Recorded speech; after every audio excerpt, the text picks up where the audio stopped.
Now, ito yung mga fiber optic wall mount box. Okay? May ganyan kami. Yan yung madalas na ginagamit sa FTTH. Yung itim na nakita nyo sa baba, yan yung ating ABS box na fiber splitter. Ilalagay sa bawat IDF ng mga telco. So, papasok yung main cable. Sa ilalim, yung isang fiber lang ang ilalabas. Tapos yung kabilang kable, papunta na sa sa third floor. Isang kable din o isang fiber din lang ang ilalabas. So yung isang fiber na yon, balatan, maglalagay ng pigtail, papunta dito sa splitter. May nakabukas tayo dyan, ano? Na splitter. Parang may nakita ko nakabukas. Meron, sir. Nasaan? Kaso wala sa sir. Kaya mo na, nakabukas. So ito yung splitter, pag binuksan, ito laman. Bakit may LC? So ito yung splitter, yung metal na yan. So isa pumasok, wala yung lumabas. Okay? So sinaraduhan lang siya. So sabi ko nga, pinaganda lang yung aesthetics. Inilagay lang sa box. So ito yung papasok yung kable mo, may splice tray dun sa loob, ano yung kable mo dyan. Pagka naglagay ka ng splice tray, yung isang fiber, pigtail papatch dito, tapos wala yung lalabas. Okay, so natatanggal yan. So kanya-kanya, may ibang klaseng solution. Yung iba, gumagamit nito. Okay? So yun yung ating fiber distribution box. Yan yung ginagamit ng mga telco at cable TV operator. Maski sa cabling, sa GPON cabling, yung iba gumagamit naman ito. So, kanya-kanyang solution. Okay? So, mamaya, tingnan nyo na lang, pwede naman magtanong kay Arjan dyan. So, ito yung naglalagay na kayo ng adapter din dito. Kunwari, ayaw nyo gumamit nito, bili lang kayo ng splitter. Usually, yung splitter naka-embed dito sa likod. Tapos, pa-patch cords na lang papunta rito and then palabas. Depende kung ano yung gusto nyong setup. So, yan yung ating isang sample ng plastic fiber distribution and integrator. So, meron ganitong setup. Itong ganitong setup, ang gumagamit nito, sila telco. Kaya lang, may kadugtong yan. Kung napansin niyo, ito yung splitter, ito yung patch ngayon kapag may bagong building, hindi lang kasi isa yung service provider. So, mag-FTTH si Globe, maglalagay siya noon. Ang tawag doon is network access point every floor. Si customer, hindi naman siya magsusubscribe kay Globe, gusto niya kay PLDT. So, maglalagay si PLDT ng NAP, ganun ulit. So, ngayon, ang ginawang design nung isang contractor, si MDC, may ginawa siyang malaking metal box. Ito yung portion ni PLDT, ito portion ni Globe. Sa gitna, fiber patch panel. So pagka gusto mo, ang subscriber mo si PLDT, papatch siya kay PLDT, papunta sa patch coil. Si Globe, punta rito. Pero yung drop fiber, nakafix na dun sa bawat customer. So, kumbaga, PLDT ka. Okay. Ngayon, itong dalawang to, actually itong tatlong to, may susi. So, ganun ka, ano sila, kakompetensya. So, merong Globe, may PLDT, PLDT Globe, tapos may fiber patch panel. So, kung nag-install pa si Sky Cable, halimbawa, tapos isang cable TV, nag-o-open ng cable internet, dito uli yan. Gagawa uli ng ganon. So, papatch ulit doon, punta ron. So, palaki ng palaki yung NAP na ginagawa. So, ganun yung kompetensya doon sa Manila pagka nagkakabit itong FTTH. Okay, so ito yung ating mga commonly used is SC at LC. Ang katapat na adapter nila, yung adapter, yan yung jack sa copper cable. Meron tayong SC adapter, LC adapter. So yung madali nyo malalaman, pag kami nakita kayong roscas or any form of metal, ST yun, tsaka FC. So, kung nakita nyo sa adapter may roscas, ST siya or FC. Ang kaibahan sa ST tsaka FC, yung puti ng ST mas mahaba kaysa doon sa FC. Okay? So, makikita nyo yung main difference niyan, pero halos parehas. So, madali nyo malaman kaagad kung anong klaseng connector siya sa kabila at kung anong klaseng adapter siya sa kanan. Okay? So, yung patch cords, kung meron tayong copper patch cord na 0.3 meter, 0.5, 1 meter, 2 meter, 3 meter, ganun din sa fiber optics. Okay? So, ito na yung kanilang mga sizes. Okay, pigtail. Ito usually ang madalas kong sinasabi, ang pigtail hindi ginagamit sa labas ng patch cord, ng patch panel. Ginagamit siya sa loob ng patch panel. Tapos ginagamit din siya doon sa dulo ng trunk cable minsan para mabilis may connect doon sa particular equipment. Pero usually ang pigtail, yung patch cords ninyo, pati yung sa gitna, pigtail na yon. Pero ang actual diameter ng pigtail, manipis siya. Okay? Ganyang kanipis. Tapos meron tayong 12-pack pigtail, iba-ibang kulay, 12 colors. Meron tayong MTP, MPO, ganyan yung sample. Meron akong 12 LC sa kanan, isang MPO lang ang nasa kabila. So those are the type of patch cords. Okay? Yung adapter natin, yan yung parang keystone jack sa copper. So, mamimili ka, yung dalawang butas na ganon, LC, yung nasa kabila, duplex SC adapter yun yung nasa taas. Ito naman yung isahan, simplex. Okay? So, yan yung SC adapter. Pagka may roscas, sinabi ko either ST siya or FC. Okay? Doon sa pinakatuktok, special type ng LC adapter yun, 4 na LC yung equivalent. Then, yung sinabi ko sa inyong field assembly connector, okay, meron tayong dalawang klase na field assembly. Usually, bihirang gumagamit ng LC adapter. Laging SC, APC, kulay green, at SC, Universal Polish Connect, SC-UPC, kulay blue. So, main difference, insertion loss. Kulay blue, 0.3, kulay blue, 0.5, kulay green, 0.3 dB. Okay? So, anong klaseng cable to? Anong OM to?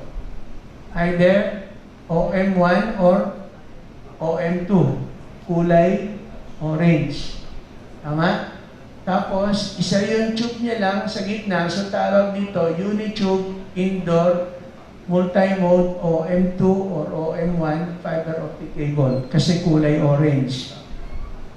Okay? So, meron tayong outdoor cable, kulay itim yung jacket niya, may armoring, unitube din siya, isa lang yung tube ng fiber, lahat ng fiber nasa loob ng sa gitna, pero meron siyang armoring, yung corrugated steel tape, makikita niyo dyan. Tapos meron siyang glass yarn. Yung glass yarn, yan yung ginagamit sa bulletproof vest. Okay? So ito yung isang outdoor cable din ito. Pero pwede siyang maging indoor. Unitube siya, isa lang din yung butas sa gitna, number of fiber. Okay, wala siyang armoring.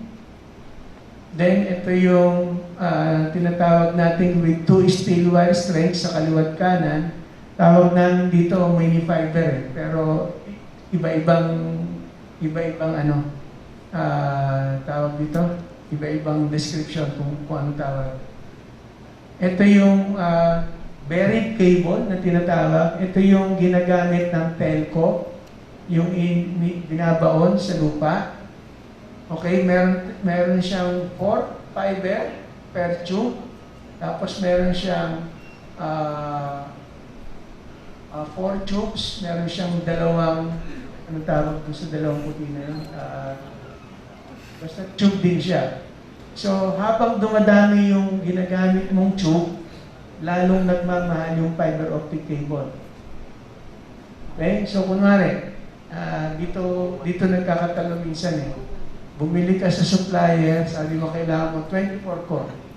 Ang stock niya, ang presyo niya sa iyo is 50 pesos, halimbawa, 24 core. Tanungin niyo dapat yung specs nun. Kasi ako, meron din akong stock ng yung 24 core. So, ang stock niya, 24 core, per tube niya, 12 fiber per tube. So, 2 tube lang nagamit niya. Ako, meron akong 24 core, ang tube ko 4 kasi 6 fiber per tube yung laman. 24 core pa rin siya. Okay? Ano pa yung kailangan yung tingnan? Non-armor ka ba? Ako may armor. Ito presyo ko, 50 pesos din. Ito, presyo ko 55. Ito presyo ko 50. Compare ninyo yung data sheets namin. Okay? May armor ako, wala siyang armor. May jelly ako, may jelly ka ba? So, yung construction ng kable, importante yan.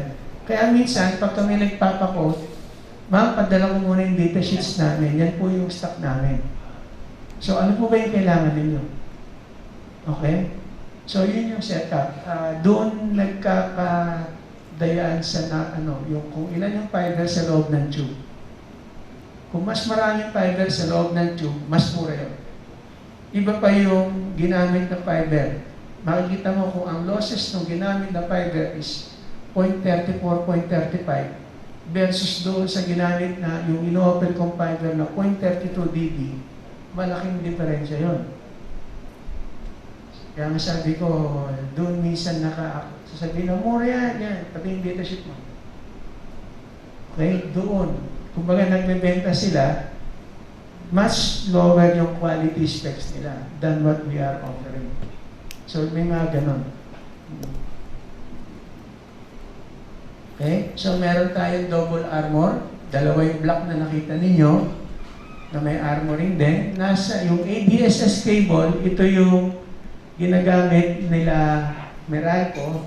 Tawag dyan, all the electric self-support. Meron siya 1, 2, 3, 4, 24 fiber ADSS cable siya. Yung nasa gitna niya is central strength member. Mali yung CSN dapat. Central strength member. Yung kanyang gitna is plastic FRP. Kaya tinawag na all the electric self-support, walang metal. Yun ang ibig sabihin niyan, walang metal na kable. Now, yung figure 8 cable ninyo, yan yung ginagamit commonly na mga cable TV operator. May messenger wire. Now, ang standard messenger wire ng fiber optic cable sa Pilipinas is 1.2 mm by 7 strands. 7 strands yun. 2, 4, 6, 7 sa gitna. Okay? 1.2 mm by 7 strand. Pag bumili kayo ng China brand na fiber optic cable, laging 1.0 yun. So, hindi na pasok sa Philippine standard yung binili yung fiber optic cable na figure 8.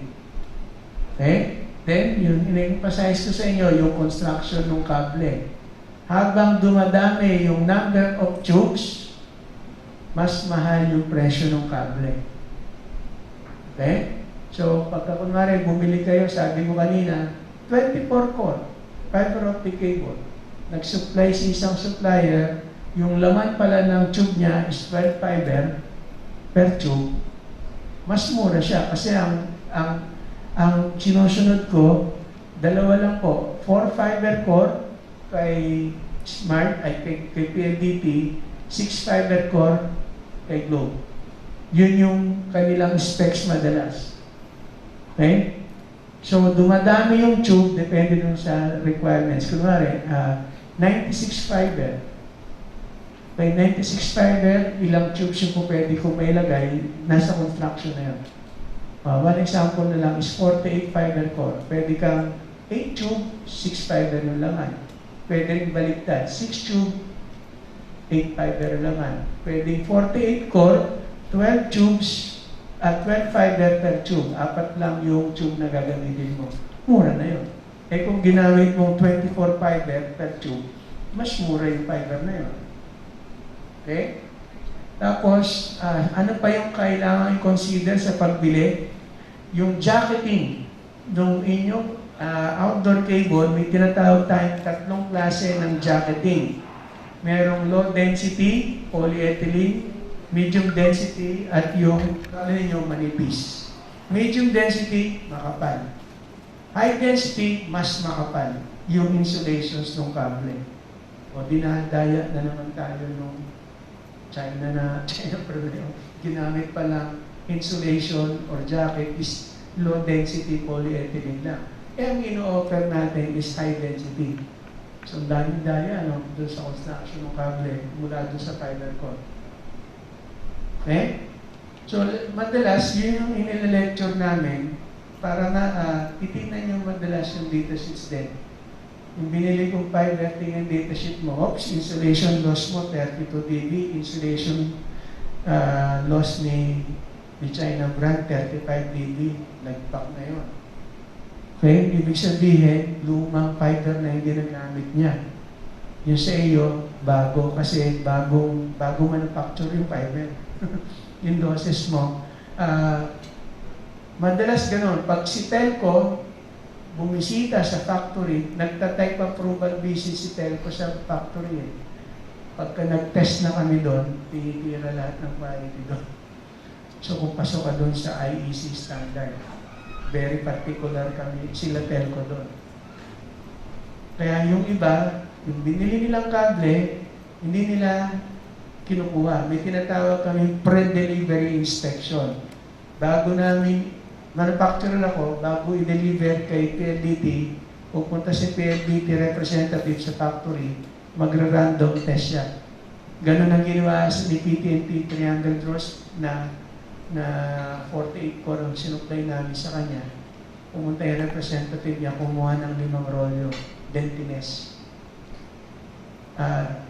Yung IEC test procedure, may mga parameter yun, dapat pasok ka doon.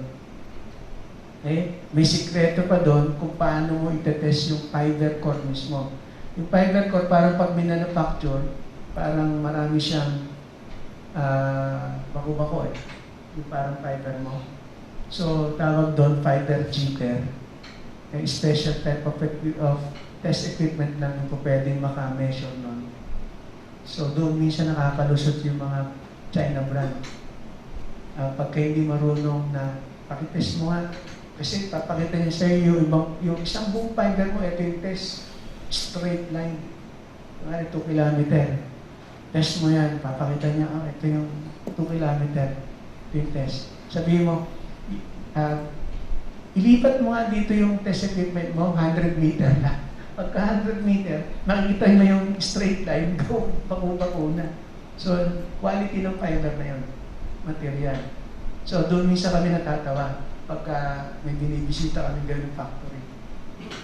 So, pagka-test na sa'yo, mahaba, kable.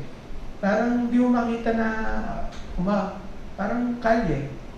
Pagka malayo sa mo, ang ganda ng pagkakagawa. O pagka lumapit ka na, malapitan na, makita mo na maraming bako-bako. Ganoon din sa fiber.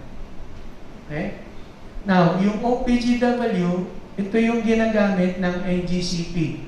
Yan yung tinatawag nating fourth wire. Kapag may 3-phase line, si NGCP, yung high voltage tension wire, di ba, 3-phase yun. Hindi nyo nakikita, pero sa pinakatuktok, nandiyo yung OPGW. Yan yung grounding wire. May fiber optic siya sa loob. Okay, yan yung ginagamit ng NGCP to connect one province to the other, yung communication link nila. Kaya di ba, si government, gusto niyang yung sa DICT project, ang gagamitin niya to connect one province to the other is yung NGCP line. Kasi may existing fiber optics na yon. So from Bohol to Cebu, halimbawa, underground yan, submarine cable. Pero yung iba, yan ginagamit. Okay? From one province to the other. Yun yung communication line nila. Okay? So, what I've said before, if you order a fiber optic cable, dapat may papel. May equipment kami dito, ibabalidate namin yung mga test parameter na yan. Actual. Ito yung dineliver namin cable, test po namin yan. So, ito yung pinakita ko sa inyo kanina, na dome type, fiber optic cable, fiber optic closure, may mga different sizes. Okay? Now, yung presentations natin after lunch, itong FTTX cabling natin. Okay? So, yan na ito yung pinapakita ko sa inyo kaninang drop fiber na indoor, yung fiber na sa gitna, meron siyang strength member sa taas. Yung dalawang puti. Yung dalawang puti na yan is either steel wire or fiber reinforced plastic. So, yan din yung kung paano nagkakataon sa presyo. Kunwari, umorder sa cable kesa dun sa steel wire na 2-core drop fiber. Okay, pero mas magaang. So, kanya-kanyang explanations doon sa ito na yung mga sample cables natin. Ito yung ating distribution box. Okay? Ito yung ating IOO. Nandiyan yung sample. So, mamaya sa FTTX training natin, i-represent namin yan sa inyo after lunch. It's nice to see some familiar faces. So, nag-uul ko, and then ginala na po si Sir Reggie, and then si Sir Mr. Ching, para madala na po ang technology dito sa Bohol. Because nowadays, kami sa Manila, we are system integrator. Yung company, system integrator on broadcast and telecoms.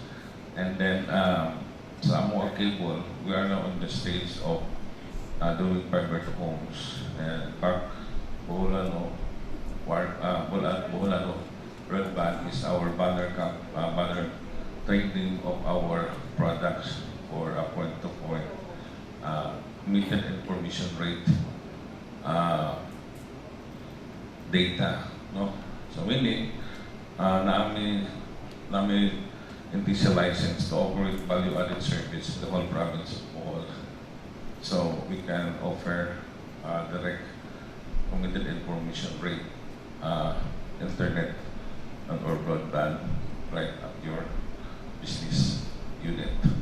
So So we feel that kinahanglan mo nila sa Bohol to set standard because sa insik pa, buta-budi mo bang murag tanaw na to sa Google or sa internet, yun sa pagin mo, wala kay real practice, no? What ay real knowledge. Although not in the school because fiber to home, structured cabling is new things to develop. In fact, most of Manila, fiber to homes, in fact, in the building, sa mga building karon in big cities, yalista na coaxial fiber. In our case, sa cable na mo, we naglatag ni o fiber about 120 kilometers from Dimiao to Ubay. So we are currently operating our own cable, although analog, our track line is fiber optics from the town of Dimiao to Valencia to Garcia, Hagna, Duero, Gindulman, Anda, Alicia, Mabini, and Ubay. So, ito na nakatasa mo fiber. So, meaning, nag-operate mo po at the same time, ang business model na mo is doon ay cable, analog cable, via fiber. What may be digital kaya ang business model really applicable sa tuwa. Although, ang sa broadband na to, nag-gamit data o broadband system, either wireless or fiber. Now we are processing migrating So fiber to home is applicable not only on cable but applicable to buildings, academic schools, LGU. In fact, yesterday, mga istorya ang DPWH for them to consider ancillary design on data distributions sa mga schools. Nowadays, senior and junior high schools requires high data broadband capacity in order to operate laboratories and research on various schools. For example, in our place, nag-supply namin sa mga schools. And in fact, BIT na we are supplying, sir, 2 Mbps CIR on your laboratory. Dali na, tagbilaran, dali na naman sa ang business model na ingun-aning mo ang PLDT, shared mo sila ang ato committed information point to point or fiber to fiber. So, nowadays, kanyang mga produkto ni Sir Reggie sa premium line will partner because last year we installed some ICT project with Corona Telecoms on various places in Carmel, Ubay, Tubicon, doon, sa Mitagbilaran pa, more ito. But all these cabinets, yun ang mga napag-install na karon eh. Although ang style kasi nila is yun na sila yung mga hotspot. So that is how the ICT works. But using the correct product, the right time, the right place is very important. Sometimes too much assumptions. For example, order lang ito. Maybe some of us kanong nagkakabalog kung sa ng Cat 5A, Cat 5, di ba? So, murag, ulit dalungan, order lang ito na yun. So, kabalo rin talang standard dapat Cat 6A, dapat ulit standard kay taas ang capacity. So, this forum is very important. At least gidala na ako ni there is a call to help some engineers to earn their CPE to help ka ng mga tindaan like PNG, akong consider Sonic nga to distribute the right equipment para sa mga LGUs at sa mga offices.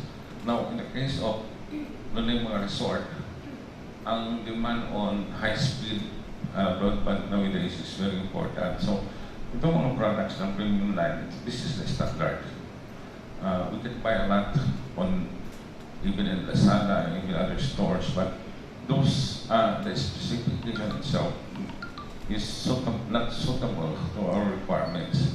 Now, it's high time to correct our mindset that everything goes to standard. Sometimes mapalpak without certain installations because too much assumption of little knowledge is dangerous. Sometimes na-decide ka na magic ba wanda okay na, pero the long-term effect is not as good as but sometimes the management looks for quality and not only as testing lang. So this is a good things that we bring in this kind of learning process to teach everybody what is the proper standard. In fact, ako nga, I was amazed because of the information by Sir Richie, who is a practitioner on this field, na talagang ilagay na ito sa standard. And their systems or their management style on marketing is protracted, informing the islands on different technologies so that we can start quality usage of equipment, cables, either it's fiber optics or copper. So I hope this afternoon you be with us to learn a lot of things because this is important, especially IT people and engineers and people from academia and even the stores. this is very important for us to specify, no? To design is unspecified is very important. Importante na siya kasi kung mag-specify na wala tayong doktor na prescribe na niya na after effect, di ba? Today, we're bringing these premium line products to set standard. So how we do business in this one? We are distributors and we're looking for dealers that will help us sell the products and will provide also design and technical support. What is, kami bitaw nag-operate mo sa among broadband, what is the difference between a telco company and ours? Sa telco company, kung na problema, yung dial 1, dial 2, dial 3, tapos maminaw ka pa, di ba? For a local one, if there is a problem, you call direct to us and we provide support. So, this is not only, this is all the beginning of the training. Kami, since taga-Bohol, naka-experience kami of technology because we've been working with big network and big projects na pang-system integration. Gusto na mo nga, madala rin sa Bohol because Bohol is a fast-growing province. And then with tourism industry so fast, and then with the sharing of technology is important.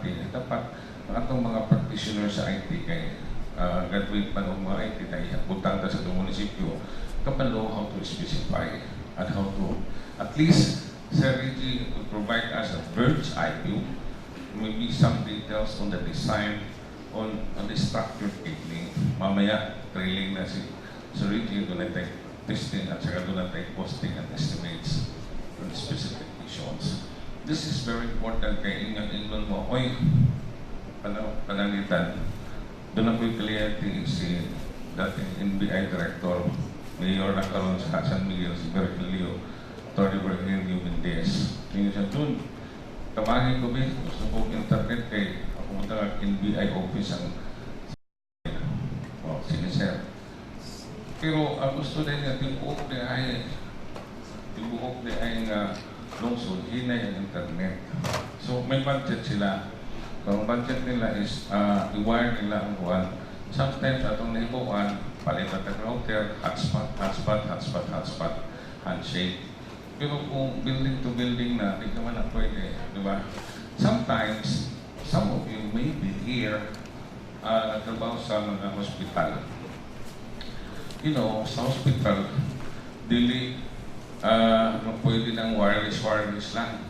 Kasi doon na sila mga equipment like MRI and other high-tech equipment na kinahanglan wired. So karon kung ka muna naaligto sa hospital, nga high data security, alangan man kung ang atong specified na wire dili po ka Cat 6A ba or ano, di ba? High. Kasi hanggang 1,000 MHz ang frequency na kinahanglan. So, this is a good thing for us to learn things. To learn the basic on structure cabling, the basic on design of fiber to homes, the use of kanapang na ay iingon sa panghambog sa mga kuwan na AAA. Di ba? Makakuha sila o pwede kang voice, pwede ka o data, pwede kang video, dito pwede pa CCTV. So, for stores, for academics, for practitioners of the IT, especially mga LGU like Belian City, maabot ang panahon nga, kinahanglan ka kung data, the metadata, kinahanglan nyo na i-set up. So, pag set up kung nagkong data, kasi, for example, tanang yuta sa Belian sa city assessors, yung mo nag-identify na yung mo ng mga kuwan, kinahanglan software, kinahanglan infrastructure, kinahanglan data, kinahanglan kining structured cabling. So, for example, mingon ang mayor, oy, kung masunog ka, dapat natay mayroon sa building na backup sa itong mga data. Those are things that, you know, for example, eskwelahan nagtudlo, tawag high-tech, pero ang atong copper, yapon. So, this is now the time that we need to learn new things. Because maaman sa eskwelahan, kininis, na kuan gud ani, it's good that Sir Richie and the company of Sir Ching are not only manufacturers. Normally, it's manufacturers of things of the applications by itself. Now, as fellow Bulanon, we'd like to bring the technology here in this province of Bohol. Maybe some of you heard my name on the broadcast industry, on the cable industry, even in the tourism, but also the farming. But this is now the focus of time, structured cabling. Atong palakpakan muna ang premium line. So as we continue the learning process, I hope this afternoon you bear with us, try to listen because this is very important. We will, i-share man mamaya gani, one point, among ihatag pag mga USB ang lecture ni Sir para for you to learn, but ang kanamang kong USB, mag-review lang, mas maganda na actual. Dagan kayong product knowledge, sometimes magod, concern ka sa, nakadungog lang ta, pero nakakita ko sa pila ka core ng fiber, di ba? What ka functions of fusion machine, the right tools na itong gamiton, di ba? There's so many things. Or hindi siya, o sometimes, muanto ka sa ka-event, nga dunay showroom. Look at this place. Like this, work like a showroom. No? Di na kinalan o ganun na ay, kuwan pa, ang among, the premium line spent money, invested money, just to bring the technology here. Pero wala nila ba yung panghatag ko na niya. Basta, niya. So, kami mo spend ko sometimes ay isip na ay kapisanan ng mga broadcasters sa Pilipinas na yung mga events ng electronic show. Pero amo naging dinala. Mo na siya. We bring the technology right in the doorstep in the province of Bohol. So I hope you enjoy with us. And then, ako lang ang hangyo nga abangan na ito na makabalutang kay gusto ko mag-taga-Bohol maging bright ng nani. Di ba? Some of you matong abroad. At least, nakabalog mo sa among immersion program dito sa among lugar. Ang among ipang-hire karon sa senior high school just for our installer of our wireless broadband. Yun na because na-share na mo technology actual, di ba? Now, this is not only a product knowledge, but this is a share of technology. This is a share of standard.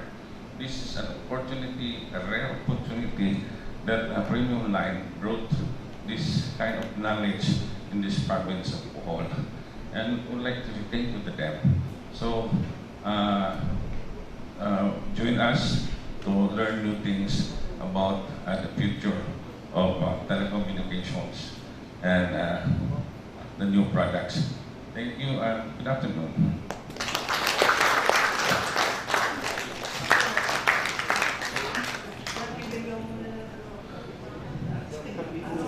Sir, pili lang po.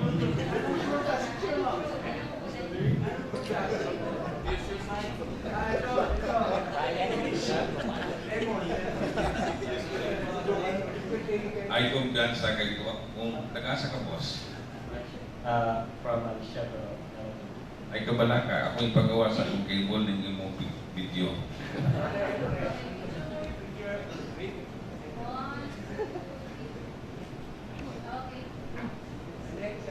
Next. Next is come to LGU. The company name is LGU Cortis. The name, I think the last three cell phone number is 773. What's that? Ibig sabihin, nahirapan lang pumasa ang pangalan. Edmund Hongkong.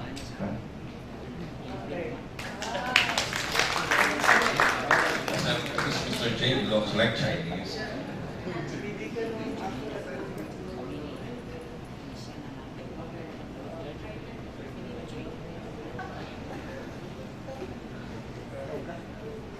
Okay.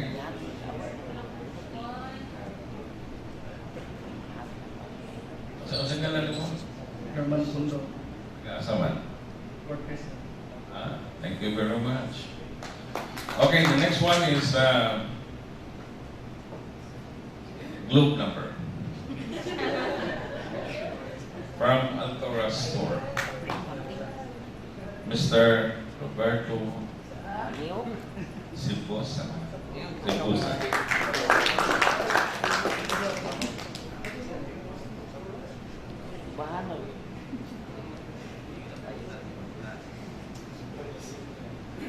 Picture, sir. Picture.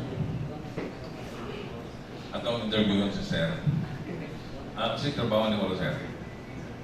Ka ng sa Doras. So, nag-structure building na mo. Yan yung bagong building. Bisita. Good. And then, so nanamoy data center. Okay. So, ang inyong storage, kanang inyong mga prices or mga inventory. Mga sa retail, sa kami, sa business. So, offline. So, how important getting a technology sa imo to improve your work or your job? Wala sa kanari may talaga mga requirements. Kami almost 5%. Thank you very much. I'm a kumpiyansa, reporter ko, kaya ko mag-report na rin. Okay, the next one is Randy Mevia. Randy, wala? Oh, okay. Alturas nga po. Mga gwapo, may taga-alturas eh.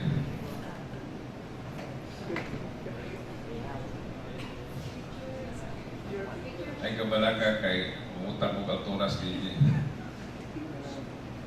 Hindi na interview, okay na? Hindi, pagka gusto mo pa-interview, okay na ako. Another one. Okay, the last one is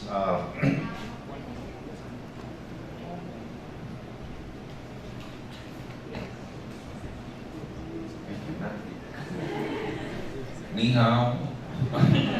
Hindi, Orapa. I think from Bohol Island State University, Ibrahim P. Orapa. Level up na ba isa lang eh.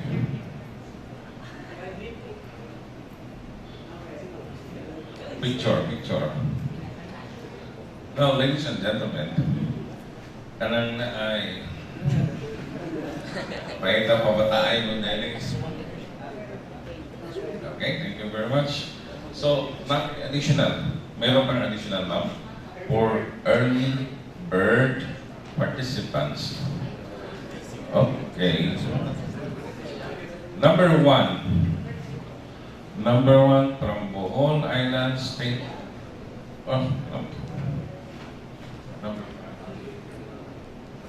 Okay, sorry.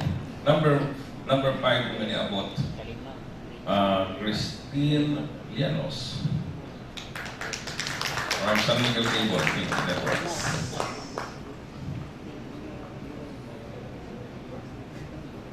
And then from Crystal E College, Cyril Balanticas. From Maran Tankers, Loro Isgara Jr. And then from Crystal E College, Panglao, Eusebio de Erio Jr. And the last one, from the LGU of Albuquerque, Bohol, Cheryl Serino. Atong matawag, wait lang. Dapat, dikit-dikit. Early bird, muna siya sa iyo nga niabot. Mga alas 9 pa.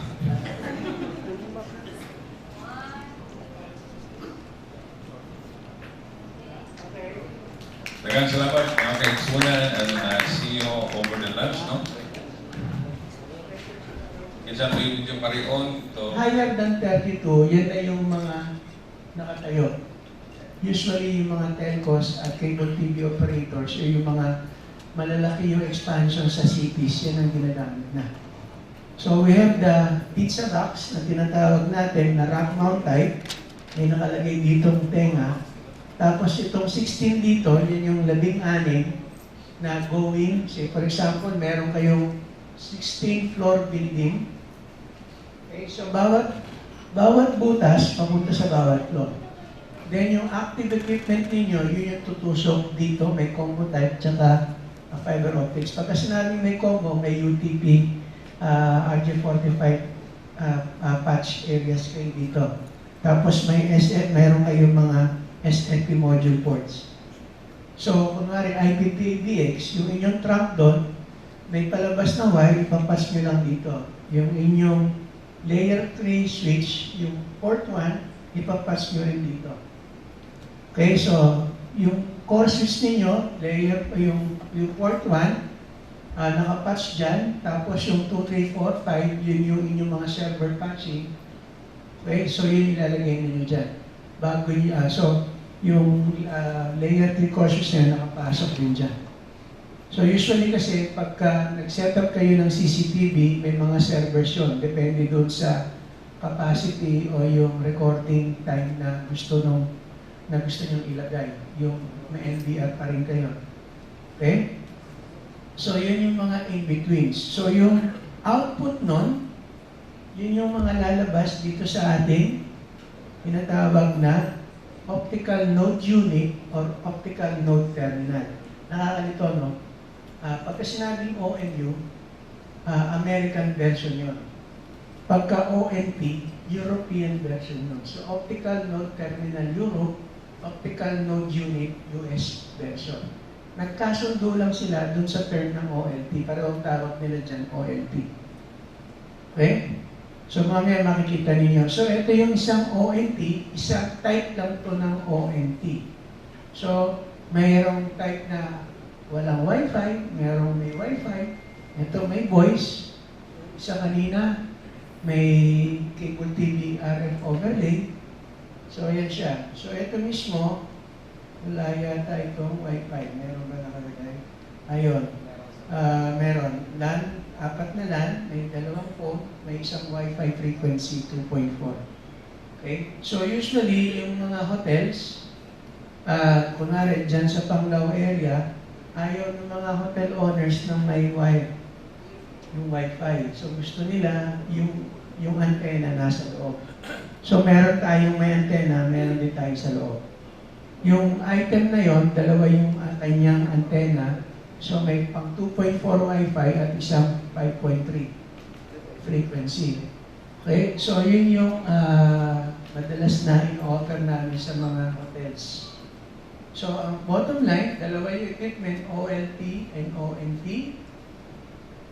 So kung napapansin nyo, ano yung nagko-connect sa kanila o ano yung isang item, yung passive splitter. Yung passive splitter yung pinakita ko.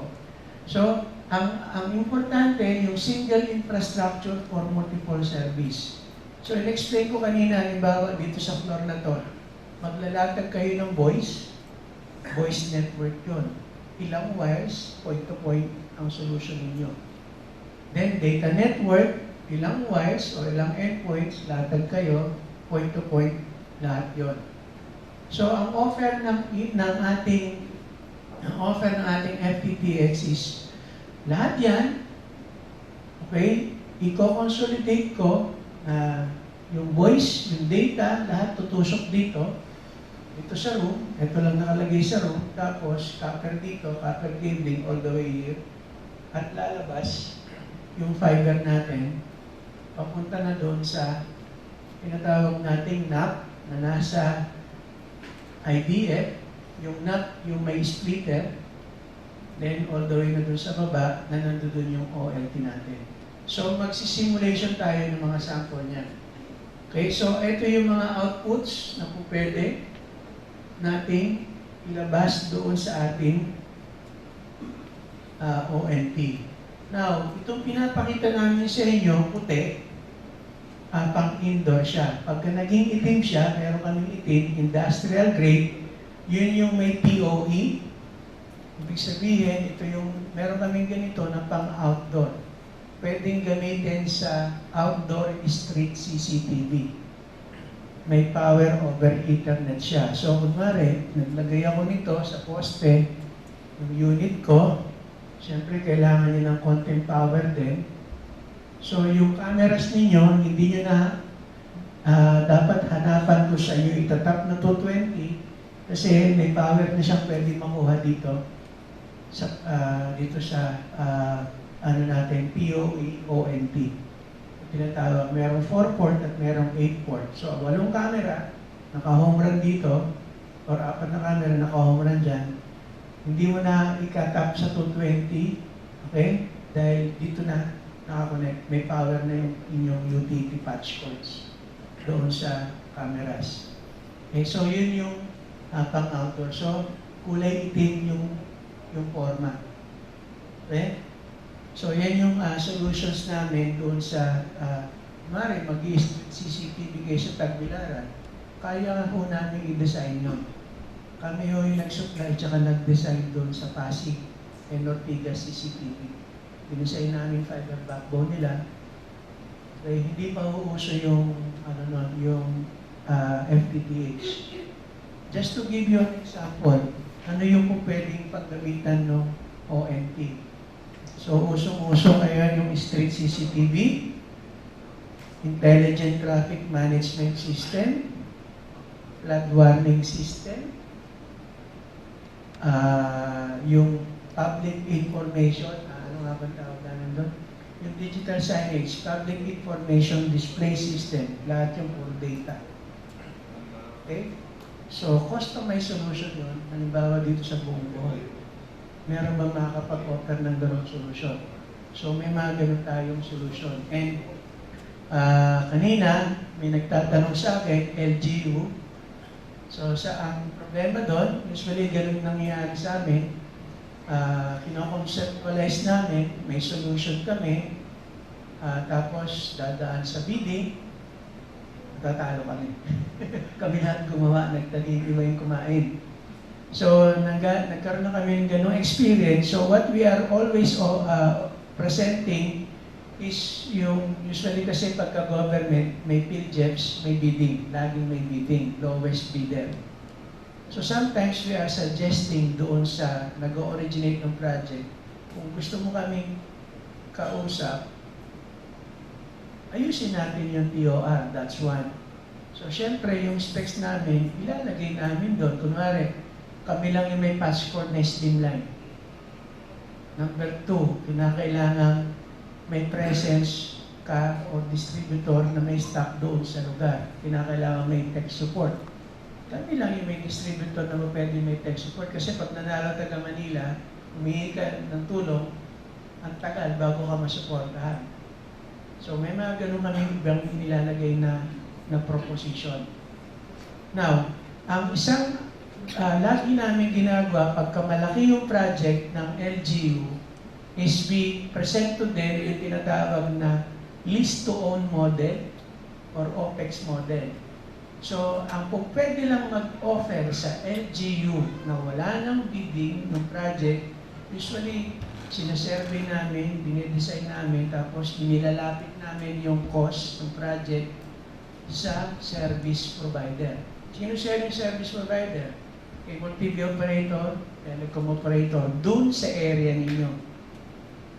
So pagka ang offer ni service provider is gagawin ko yung buong project mo, on the spot, gagawin ko yan sa iyo, bayaran mo ko on a monthly. Pero ano yung idadagdag ni service provider? Babayaran mo ako ng materials and labor sa project na yan, plus bandwidth. Ako lang yung exclusive sa iyo for the next 1 year, 2 years, or 3 years. Ganon yung project ni Mayor. Saan nagdedepende si Mayor? Sa extra budget niya para ma-accomplish niya yung isang IT project. So kaya si Mayor nagpe-phase 1, phase 2, phase 3 kasi yun lang yung budget na pwede niyang ilaan doon sa gusto niyang project. 3 taon lang si Mayor. Unless na manalo siya ulit sa next term.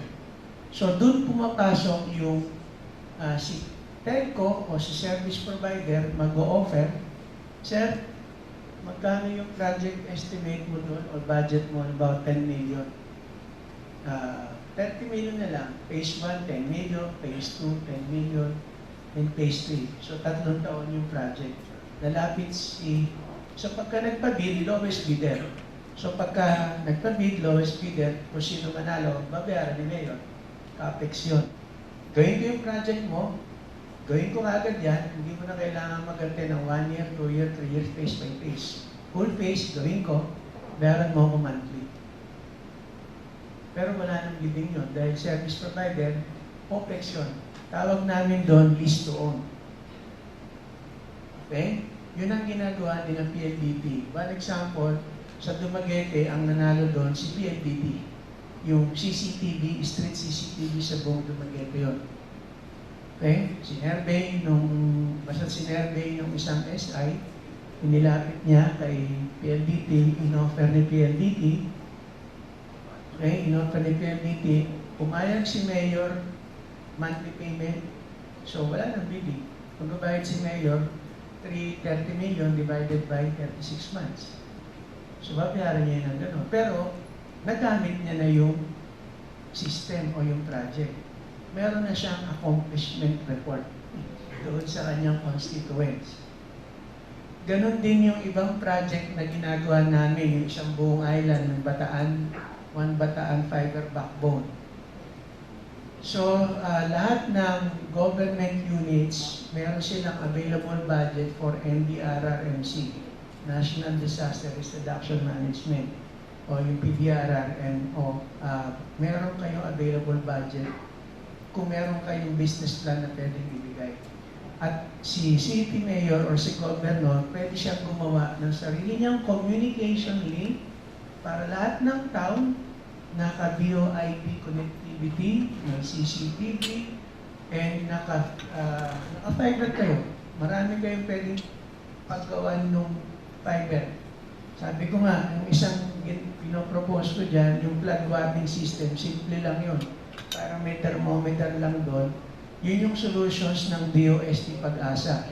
Yung nakalagay doon sa mga river, usually, pero binabago na yon, may rods lang na nakalagay sa river na habang tumataas yung tubig, meron kayong transmitter somewhere else doon. Kaklase ko kasi sa masteral ko yung naka-invento noon. So siya yung every 1 minute nagpapadala ng information through text yun. Kaya lang pagka nawala na ng signal doon sa globe or smart tawag dito, poste, wala ng information na makakarating kay Pag-asa. So kinakailangan may next options kayo. So yun yung next option na tinatawag namin using GPON FTTX. Yung iba naman, intelligent traffic management, hindi naman dito matraffic doon sa ibang city.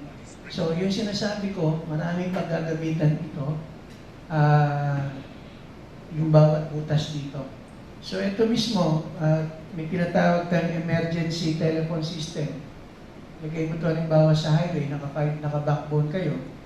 So pagka nasiraan, kailangan niyang tulong, hanapin niyo yung poste na yan, angat ninyo, hotline papunta doon sa command center. So may mga ganyang scenarios. So yung mga telcos nag-o-offer ng ganyan sa mga LGUs ng solutions na ganon. Kasi number 1, ang offer nila is list to own. So walang po pwedeng makamatch. Unless na may match, hindi naman sila eligible to offer. So ang maganda rito, if a service provider offers a list to own o subscription base kay Mayor, babayaran ni Mayor ng monthly, hindi sisilipin si Mayor ng DBM tsaka ng COA. Mas sinisilip pa nga yung bidding eh. Kung napapasin nyo, magpapabid sa PhilGems, may magre-reklamo. Tandaan nyo, may post-qual. May award ko sa iyo yung project, may 30 days pa tayo post-qual bago mo implement yung project. Yung post-qual, kung may magre-reklamo. So siguro na-involve ako doon sa CCTV project sa lahat ng terminal sa airport, 600 million yun. kailan pa ba yun? 2008 pa yun. Nagsimula. Ilang beses may nanalo, na-postpone, may nanalo, sinilip sa postpone. Hanggang ngayon, yung mga terminal natin, bali, papatsi-patsi yung street CCTV, ay yung CCTV doon sa terminal sa Manila. Kasi lagi may away, lagi may silipan doon. Okay? So, yun yung mga portions na yun. Kaya, sa government, nagpasok ng PPP, Public-Private Partnership, tsaka itong subscription-based model, yung tinatawag natin. Okay? So, nagbibigay lang ako sa inyo ng hint. May mga government project kami na walang bidding. Pero ang nag-o-offer is si telco o si cable TV operator. Dalawa lang ang po pwedeng mag-offer ng tinatawag natin OPEX-based or lease-to-own offer. Ang maganda sa lease-to-own, habang hindi pa nata-turn over sa inyo, nasira, palit. Samantalang pag bumili kayo, pag nasira, bili ulit yung system ninyo. Okay? So maraming advantages. Sa side, yun minsan ang pagkausap namin, yung mga LGU, ina-explain namin yun. Ngayon, hindi po pwedeng mga pandaya si Mayor at si tawag dito, service provider. Number one, si service provider may corporate social responsibility siya. Pagka sinabing corporate social responsibility, bawal maglagay si service provider. Ngayon, yung iba talaga, ganun ang pinipili.